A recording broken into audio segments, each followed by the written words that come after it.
Por que o sistema imunológico não consegue detectar a célula tumoral, a célula cancerígena?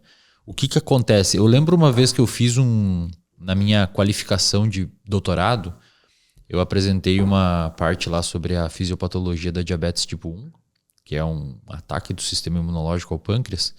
Eu lembro que eu estudei, para fazer aquela aula, um complexo chamado de complexo de histocompatibilidade. Isso. Existe uma relação nisso?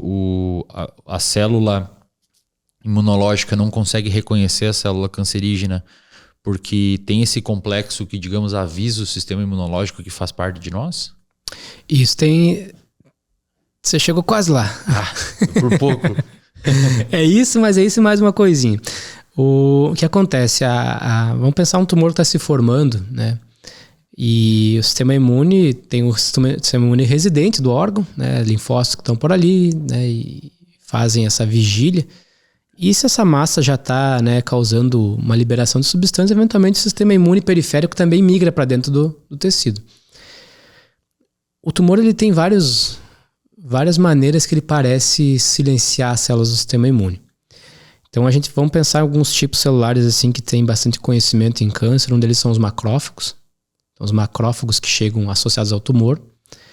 O macrófago, por exemplo, ele tem 2 fenótipos, 2 maneiras dele se comportar assim, resumindo, né? A chamada M1, que é uma maneira pró-inflamatória, que seria antitumoral, e a maneira M2, o fenótipo M2, que é um fenótipo pró-tumoral.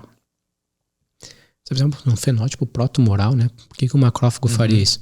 Na verdade, o macrófago, né, ele vem para um tecido que tem inflamação, lesão, morte de células para fazer uma limpeza, né?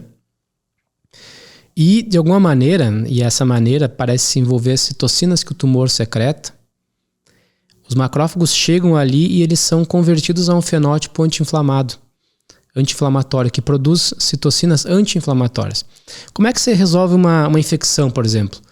Você começa, né, você tem um corte, uma lesão bacteriana na pele, e você tem macrófagos e neutrófilos ali trabalhando de maneira inflamatória, produzindo citocinas inflamatórias, fagocitando, fazendo, né, N coisas para resolver isso aí. Algum momento você tem que parar, né? E aí você tem nesse momento de parada de uma inflamação, você tem o fenótipo M2, que é um fenótipo que produz interleucina 10, que é anti-inflamatória, né? E não produz, por exemplo, TNF-alfa, que é um fator antitumoral.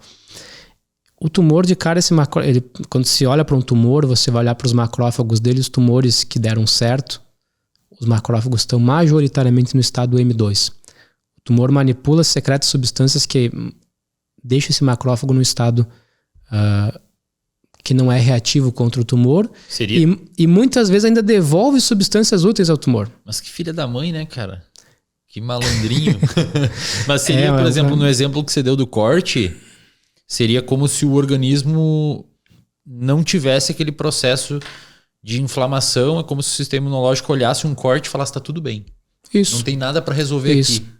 Na verdade, mesmo tendo um corte. Porque o macrófago, ele não chega, por exemplo, o macrófago periférico, ele não chega como macrófago já. Ele chega, é um monócito, que ele ainda é indiferenciado.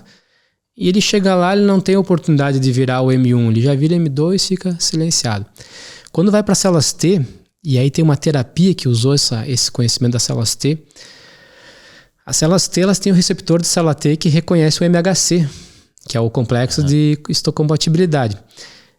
Normalmente uma célula T, ela reconhece ali o complexo e ela tem várias outras coligações, não só aquela primeira ligação, mas tem outras ligações entre moléculas de membrana da célula T e da célula tumoral que vão definir se essa célula tem que reagir contra, produzir substâncias para matar essa célula, por exemplo, se é uma célula infectada por vírus, vamos eliminar essa célula, ou se ela entende essa célula como sua. Alguns tumores expressam uma proteína chamada PDL1. A PDL1 é uma proteína que quando você tem um MHC ligando e reconhecendo o receptor da célula T, o PDL1 liga numa outra proteína chamada PD1, que é da célula do linfócito, e esse linfócito ele já não ataca mais o tumor. Ele fica num estado que eles chamam de exaustão, causa a exaustão das células T. Então esse linfócito T citotóxico, por exemplo, que poderia ter a oportunidade de liberar enzimas para matar a célula tumoral, vai ficar por ali, não vai fazer mais nada. E aí o pessoal conhecendo isso, descobriu, por exemplo, que câncer de pulmão e melanomas, uns 30%, 40% desses tumores têm um nível alto desse PDL1, que é justamente para silenciar o sistema imune. Descobriram, validaram um anticorpo que impede essa interação. E aí o linfócito T passa a atacar a célula tumoral, que é o que a gente chamou hoje de imunoterapia, um dos tipos de imunoterapia, que chamam de inibidores do checkpoint imunológico, que é hoje, assim, talvez boa parte dos estudos clínicos de câncer hoje é testando esses inibidores, esses anticorpos, que ligam ou no PDL1 ou no PD1, mas de alguma maneira eles não deixam os dois se conectar.